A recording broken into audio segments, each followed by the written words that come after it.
What's going on, guys? Wednesday morning, about 7:30. It's that time. Morning Strong Life live cast. Let's let a couple people roll through. If you're watching this on YouTube or Facebook after it's been live, I want to thank you for stopping in and watching and taking the time. I see my man Matt Schifferly, the Red Delta Project. Matt came to the Strong Life experience in Boston, which was amazing. We did that at the Spartan headquarters office, which was really cool. Boston was really cool in general. Sorry guys that this is such a shaky camera. Is what it is. So I actually posted up a new Strong Life podcast. It's probably up on iTunes by now. I got it up, I think, around 6:30 a.m. I think sometimes there's a little bit of a delay for that. And I answered a question on the business of being a strength coach. Pretty cool question. So if you're a strength coach / warehouse gym owner, dig in, check it out. And I want to talk about a couple things. So number one, if you don't know, I've got the Strength Coach Brotherhood. That's our mastermind. And it's a 4-month mastermind online, so you could be part of it anywhere in the world. You need to have your business up and running. It is not for beginners. It is for experienced coaches who have the business going on, and you're ready to invest in yourself.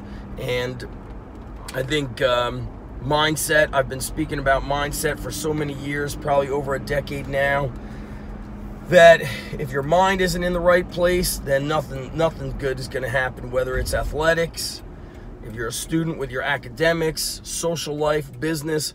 Mindset is big. Damien said he's listening to it right now. So the deadline to sign up for the Strength Coach Brotherhood Mastermind is going to be right after Thanksgiving, so do not delay. That's number one.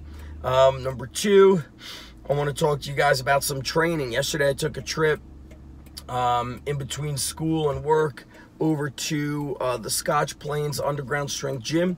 That's my second location, and if you guys don't know about it, the way that location works is we are part of a MMA building. I have a business partner there. We have a full-time coach there, Andy Wary. His Instagram is The Educated Meathead. Awesome guy, super smart, very independent thinking. I don't have to micromanage or manage him at all. And I really try to take care of him. You know, when he's on vacation, it's paid. I send him to Soreneck Summer Strong every year. If he wants to go to another seminar, I pay for that as well. It's important for me to really take care of him and really strength coaches in general, because we are known as a nickel and dime profession. Even though it's certainly changed, we've gotten better. But over there, so we're part of an MMA building. There's jiu-jitsu, there's wrestling, and there's some boxing. The boxing has been hot and cold over there, but we get a lot of kids from wrestling. We get a good amount of the adults from jiu-jitsu. And then when the kids are in wrestling, we train the adults, we train the parents. So we have a pretty big adult community at the Scotch Plains location. We have morning sessions, and then of course afternoon and evening sessions. So that gym operates a little bit differently than my home location in Manasquan, which is where most of my seminars are. And in Manasquan, we're just open in the afternoons and evenings, and I'm probably not going to open up mornings unless I really feel that I've got a coach that can take that group and really go heart and soul and run with it. And that's just, I'm always looking at low hassle, high profit. I don't like to manage people. I'm more of like, here's our general framework, here's how we do things, and I want you to be independent in coming up with solutions, coming up with answers versus, you know, stating the problem. So be an independent thinker, an independent doer. And so the Manasquan location is focused on the athletes, focused on my mission and vision of primarily the athletes, but we let adults come in if they're a good fit for the program. So I've got two locations. They run very similar, but the one in Scotch Plains has probably double the membership, and you know, full-time coach, and then a wingman coach essentially on the weekend. So we've got 2 great guys over there. Want to say what's up to everybody while I'm at this traffic light. And of course, if you have questions, send me a DM. See some familiar faces here. And it's getting cold here, 39 degrees.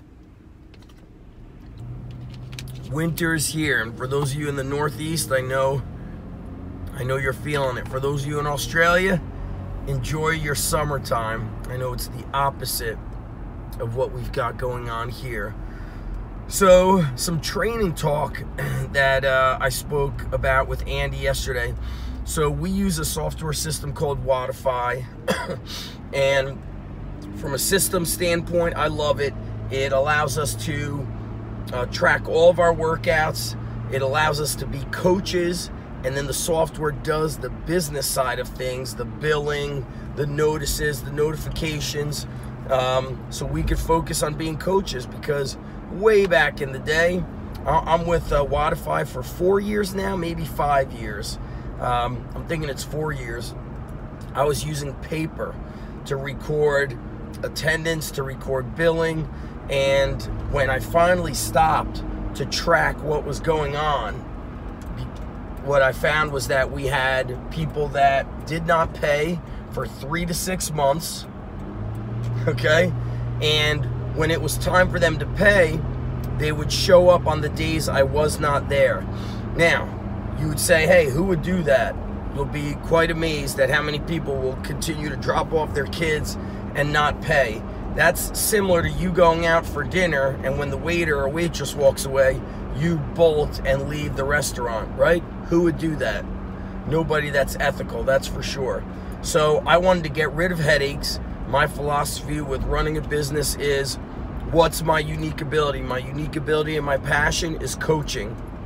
How can I leverage technology? So number one, I utilize the technology to take away my headaches, and it keeps me with the low hassle, high profit approach of doing what you're great at and outsourcing what you're not great at. And in this day and age, with all this software and our ability to get things done without actually being the person that does the work, that's where you want to be if you're running a gym and as a coach. So looking at the workout side of things, I sent Andy to Matt Wenning's seminar when he was in Pennsylvania. I wasn't able to make it. That was my son's birthday. And then, of course, Matt and I did a seminar together in New Jersey. And I'm waiting for the recordings on that. That will be a course and probably going to be a bonus for something as well. But maybe for the Strength Coach Brotherhood, it'll be a bonus for those people. If Matt's videographer guy could get it done for me. So when I was looking at the sets and reps, Andy had a lot of 4 sets of 8, sets of 6, and he said, man, after being at Matt's seminar, and Matt talking so much about the repetition work, he's like, I realized that just the people we train, they need to build muscle. So getting into those singles, doubles, triples, it works for them when we're utilizing a technical movement. So we're not going to be doing reps of 8 for power cleans, but we're going to be utilizing, so I saw on his workout, like split squats using the trap bar, floor presses for 4 sets of 8, split squats 4 sets of 8. And he said we get that neural effect when we're doing that double and triple, but our athletes and athletes in general today are lacking size and strength, that the first thing you need to do for these kids is put some muscle on them. And adding the muscle stimulates the nervous system, gets that intramuscular coordination to start increasing or actually activating and getting some of that because they don't have muscle. And he said, man, it's working great. So in season is when I start doing those lower reps for the athletes to avoid the soreness. And it's not so much a maintenance phase, but it's basically sub-max strength work, and it works great. That's really the bottom line, is that I found that I am not part of that school that talks about doing in-season maintenance. Maintenance is such a weak state of mind and a weak phrase. I just can't be part of that school. So I don't believe in maintenance. You're either getting better or you're getting worse, and our goal at the Underground is getting better. So think about that for your own training. If you're a coach, think about that for applying it and adapting it or adopting it to the training that you implement at your facility. Get in some of those moderate rep ranges that are a good blend of strength and size. And if I look back to conversations I've had with Marty Gallagher, when he talks about a lot of the training he's done for some of the strongest powerlifters to ever walk the earth, guys that were truly training raw, you know, just a singlet, training in shorts and t-shirts, knee wraps with ace bandages, which I don't think that really counts.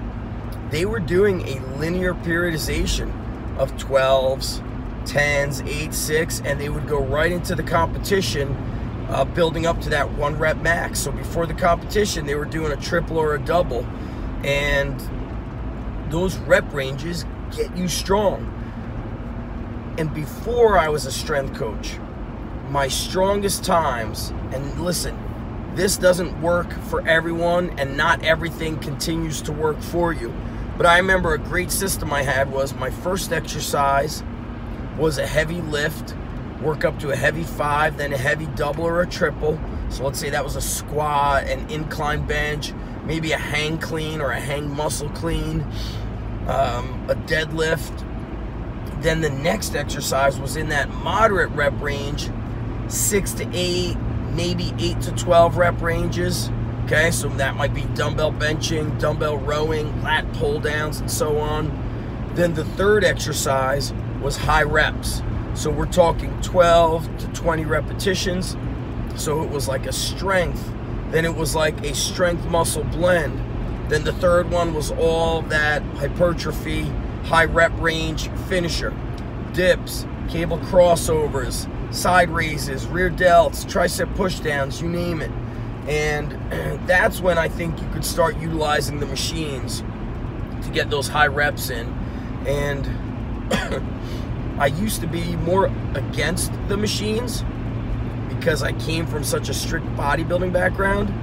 But the way I'm looking at athletes and people in general nowadays, they can use the machines to put muscle on. People are just weaker than ever before and lack more muscle than ever before because we don't do any manual labor. We don't do any physical activity that makes us strong or puts any muscle on. You know, if I would add a piece of equipment to my Scotch Plains Underground Strength Gym, if we expand, it would be a cable column unit. So, you know, crossovers, triceps, low rows, something that's adjustable, and pull-up bar up top, things of that nature. So, why would I do it? For warm-ups and finishers. Matt Wenning, you see him doing that a lot. Justin, what's up, my man? Justin, hopefully I see you as part of the Strength Coach Brotherhood. Sent out an email to all Strong Life Experience attendees with an invitation. It's the perfect and powerful follow-up for those of us who just went through the Strong Life Experience. So, long story short, guys, putting on that muscle, don't just stick to the low rep ranges. You gotta put the muscle on. Look at the golden era guys. Lots of sets of, you know, they did heavy 5s, but they also did a lot of 8 to 12 rep ranges. They did a lot of high rep work on supplemental movements, and those guys were strong. They looked strong. They were strong. So this was a good live. We got the business. We got the training going on.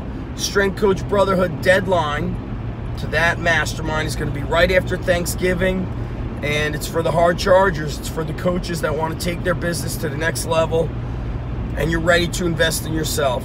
No man or woman climbs the mountain and gets to the top alone. You always need a team. You need the accountability. You need the support. You need the inspiration. You need the guidance. You need that feeling of not wanting to let the team down. It fires you up. And Nothing worse than remaining the same and feeling average. It's just a horrible feeling. I've been there before, and that's why I am part of masterminds, part of coaching groups, because I never want to come back to the next meeting saying, well, nothing new here, I didn't do anything better. It's just, you feel like a loser when you do that. So when you have to come back with improvements, when you have to come back with good news, it fires you up. What's up, Sean? Have a great day, my man. So that's it, guys. Own the day, attack the day, and send me a DM with any questions. If you want to be part of the Strength Coach Brotherhood, it's an online mastermind. Send me a direct message, and we'll get you squared away with that. Have a great day, guys.